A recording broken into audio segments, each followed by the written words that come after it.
தற்போதைய அண்மை செய்தி.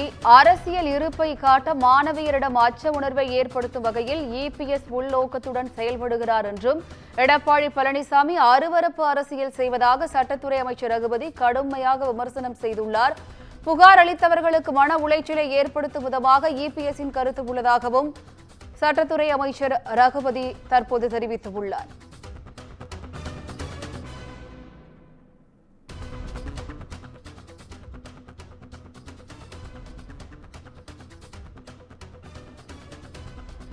எதிர்க்கட்சித் தலைவர் எடப்பாடி பழனிசாமி அருவருப்பு அரசியல் செய்வதாக அமைச்சர் ரகுபதி கடுமையான விமர்சனத்தை முன்வைத்துள்ளார். கூடுதல் விவரங்களை தலைமைச் செய்தியாளர் சிவா வழங்க கேட்கலாம். வணக்கம் சிவா, கூடுதல் விவரங்கள்.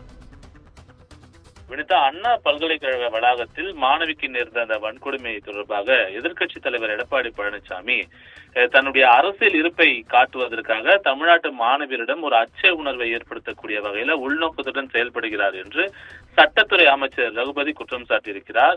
அதோடு மட்டுமல்லாமல் அருவருப்பு அரசியல் செய்யக்கூடிய ஒரு சாடிஸ்ட் மனநிலையை கொண்டவர் தான் எடப்பாடி பழனிசாமி என்றும் அவர் குற்றம் சாட்டியிருக்கிறார். இது தொடர்பாக அவர் வெளியிட்டிருக்கக்கூடிய இந்த அறிக்கையில ஒரு பொய்யை திரும்ப திரும்ப சொல்லும் போது அது உண்மையாகிவிடும் என்ற கோயபல் சுபானி பிரச்சாரத்தில் இறங்கி இருக்கிறார் எதிர்க்கட்சித் தலைவர் எடப்பாடி பழனிசாமி என்று அவர் சுட்டிக்காட்டியிருக்கிறார். தினமும் ஒரு நிகழ்வை நினைவூட்டக்கூடிய வகையில ஊடகங்கள் செய்தியாக்குவதே ஒரு அஜெண்டாவாக கூட வைத்திருக்கிறார் எடப்பாடி பழனிசாமி என்றும் அவர் சாடியிருக்கிறார். அதாவது ஒரு சாடிஸ்ட் மனநிலையை அவர் கொண்டிருக்கிறார் என்பதை அவருடைய பேச்சின் மூலமாக தெளிவாக தெரிகிறது என்பதனை தெரிவித்திருக்கக்கூடிய அவர் இனி புகார் அளித்தால் நம்மை வைத்து அரசியல் செய்து விடுவார்கள் என்ற பயத்தை பெண்களிடம் உருவாக்கவே பழனிசாமி திட்டமிடுகிறார் என்ற ஒரு காட்டமான ஒரு பதிலையும் தெரிவித்திருக்கிறார். அண்ணா பல்கலைக்கழக பாலியல் வன்கொடுமை விவகாரத்தில் தமிழக அரசு வெளிப்படையான நேர்மையான நடவடிக்கைகளை எடுத்துக் கொண்டிருப்பதை தமிழ்நாட்டு மக்கள் அறிவார்கள் என்றும், ஆனால் ஊடகத்தில் வந்த செய்தி என சொல்லி வதந்திகளை மட்டுமே எடப்பாடி பழனிசாமி பரப்பி வருகிறார் என்றும் அவர் குற்றம் சாட்டியிருக்கிறார். காவல்துறை தான் எஃப்ஐஆரை வெளியிட்டிருக்கிறது என்ற அபாண்ட பொய்யை பாஜகவுடன் சேர்ந்து இவரும் பரப்பி இருக்கிறார் என்றும், சென்னை மாநகர காவல் ஆணையர் எஃப்ஐஆரை காவல்துறை வெளியிடவில்லை, மத்திய அரசு ஐபிசியில் இருந்து பிஎன்எஸ்க்கு மாற்றம் செய்ததால் ஏற்பட்ட தொழில்நுட்ப பிரச்சனையால் தான் அது வெளியானது என்பதை தெளிவாக தெரிவித்திருக்கிறார். இருந்தும் கூட பழனிசாமி அதில் அரசியல் செய்து வருகிறார் என்று அவர் குற்றம் சாட்டியிருக்கிறார்.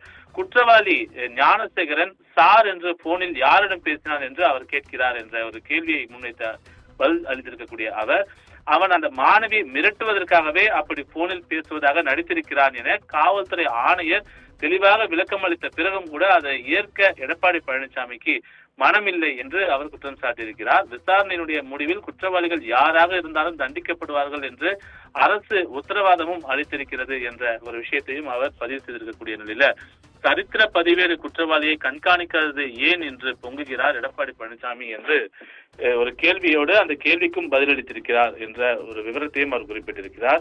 2014 முதல் 2019 வரை ஞானசேகரன் குற்ற செயலில் ஈடுபட்டுள்ளான் என்றும், அப்போது யார் ஆட்சியில் இருந்தார்கள் என்பதை எடப்பாடி பழனிசாமி மறந்துவிட்டாரா என்ற ஒரு கேள்வியை அவர் எழுப்பியிருக்கிறார். அப்போதே கடுமையாக தண்டித்திருந்தால் இன்று இது போன்ற நிகழ்வே நடந்திருக்காது என்று அவர் தன்னுடைய அறிக்கையில பதிலாக தெரிவித்திருக்கிறார். எனவே கள்ள கூட்டாளியாக இருக்கக்கூடிய பாஜகவுடன் சேர்ந்து அரசியல் நாடகம் நடத்தி வருகிறார் எடப்பாடி பழனிசாமி என்று குறிப்பிட்டிருக்கக்கூடிய அவர் மாணவிகளுடைய கல்விக்காக தமிழ்நாடு அரசு பல்வேறு நடவடிக்கைகளை மேற்கொண்டு வரக்கூடிய சூழல்ல மாணவிகளிடமிருந்து பெற்றோரிடம் அச்ச உணர்வை ஏற்படுத்தக்கூடிய அதிமுக பாஜக கள்ள கூட்டணியினுடைய உள்நோக்கம் என்னவென்று மக்கள் தெளிவாக புரிந்து கொள்வார்கள் என்றும் அவர் குறிப்பிட்டிருக்கிறார். பொள்ளாச்சி முதல் அண்மையில் ராமேஸ்வரத்தில் குடியரசில் கேமரா வைத்து கைதானவர்கள் வரை பாலியல் குற்றவாளிகளுடைய புகலிடமாக அதிமுகவே இருந்து வருவதுதான் கண்கூடாக பார்க்க முடிந்த ஒன்று என்று குறிப்பிட்டிருக்கக்கூடிய அவர் பெண்கள் மீதான வன்முறையை நிகழ்த்துபவர்கள் யாராக இருந்தாலும் இந்த ஆட்சியில் அவர்கள் தப்பிக்கவே முடியாது என்றும், கடந்த 2022 ஆண்டு பரங்கிமலை ரயில் நிலையத்தில் ஒருதலை காதலை ஏற்க மறுத்த சத்யபிரியா என்ற கல்லூரி மாணவியை மின்சார ரயில் தள்ளிவிட்டு கொலை செய்த கொலையாளி சதீஷ்க்கு 2 வருடத்தில் முழு விசாரணையும் முடித்து அவனுக்கு மரண தண்டனை கிடைக்கக்கூடிய வகையில சிறப்பாக செயல்பட்டது இந்த அரசு என்ற ஒரு பதில் அறிக்கையை எடப்பாடி பழனிசாமிக்கு சட்டத்துறை அமைச்சர் ரகுபதி தற்போது தெரிவித்திருக்கின்றார். வனிதா, கூடுதல் விவரங்களுக்கு நன்றி சிவா.